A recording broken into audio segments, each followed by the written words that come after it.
الرجیم بسم اللہ الرحمن الرحیم۔ مہتاب حیدر ایک نئے ایپیسوڈ کے ساتھ آپ کی خدمت میں حاضر ہے۔ آج جس موضوع پہ میں نے بات کرنی ہے وہ یہ ہے کہ اس سے جو فائنینشیل ایئر ہے 2020-21، اس کے پہلے 6 ماہ کا عرصہ گزر چکا ہے۔ یعنی پاکستان کا فائنینشیل ایئر جولائی میں شروع ہوتا ہے اور 30 جون کو جو ہے وہ ختم ہوتا ہے۔ تو پہلے 6 ماہ گزر چکے ہیں اور زیادہ تر جو اس کے نمبرز ہیں، خاص کر فزیکل سائٹ کے، ابھی بجٹ ڈیفیسٹ کا فگر تو سامنے نہیں آیا، لیکن ایف بی آر کی جو کلیکشن تھی وہ سامنے آ چکی ہے۔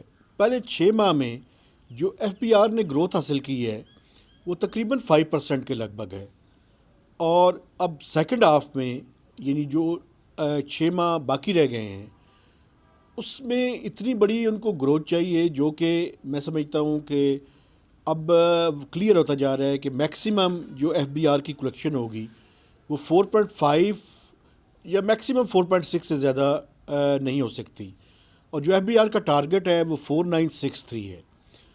تو بالکل کلیئر کٹ ہو چکا ہے کہ تقریباً 3 سے 400 ارب روپے کا شارٹ فال ہوگا۔ تو اب یہ شارٹ فال کہاں سے اس کو ریکور کرنا ہے؟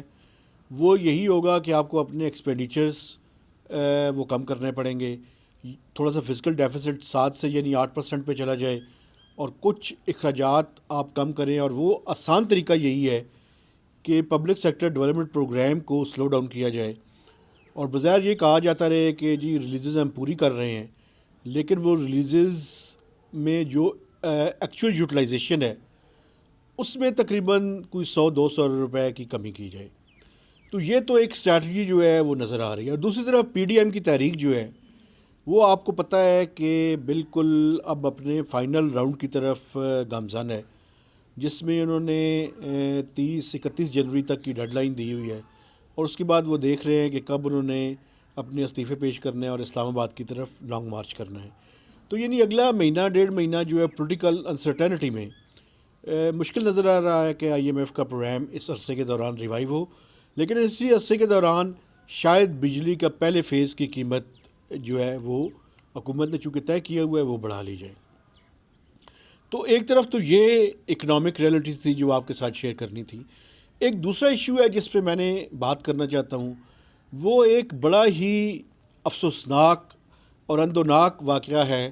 اسلام آباد میں ایک ینگ لڑکے کو، اسامہ ستی کو، پولیس نے جو اینٹی ٹیررسٹ اسکواڈ تھا اس نے گولیوں کی بچھاڑ کرتے ہوئے اس کو قتل کر دیا۔ دیکھیں، میں سمجھتا ہوں کہ پولیس کی پراپر ٹریننگ کی ضرورت ہے۔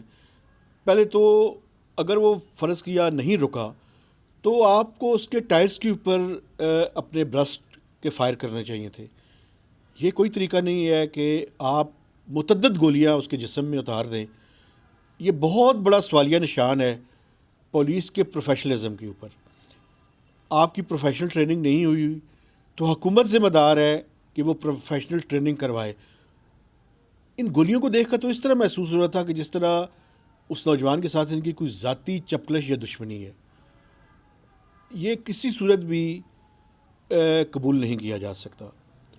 دوسرا جو واقعہ ہے وہ ہزارہ کے ان مظلوموں کے بارے میں ہے کہ ان مظلوم مزدوروں کو گاڑیوں سے اتار کر ان کو ذبح کر دیا گیا، ان کو قتل کر دیا گیا۔ میں سمجھتا ہوں یہ بھی بڑا اندوناک اور بڑا افسوسناک واقعہ ہے، اور کئی ہزار لوگ ابھی تک ان کے بے گناہ مارے جا چکے ہیں۔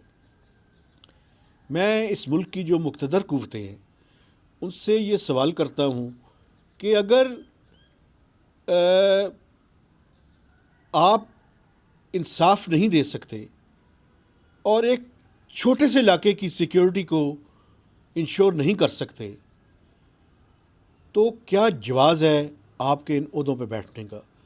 اور اگر کل کلاں کو ان ہزارہ کے لوگوں نے انٹرنیشنل انٹرونشن کی مطالبہ کرنا شروع کر دیا تو ہم کیسے ان کو مرد الزام ٹھہرائیں گے؟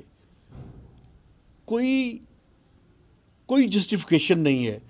اگر ایک 20 سے 25 کلومیٹر کے ریڈیس میں ایک علاقے میں پاکستان کی تمام لا انفورسنگ ایجنسیز اور ایک ایٹمی ملک کی فوج اگر ان لوگوں کو سیفٹی نہیں دے سکتی تو کیا یہ سوال اٹھانے میں بجانب نہیں ہوں کہ ہم ایک بنانا ریپبلک ہیں؟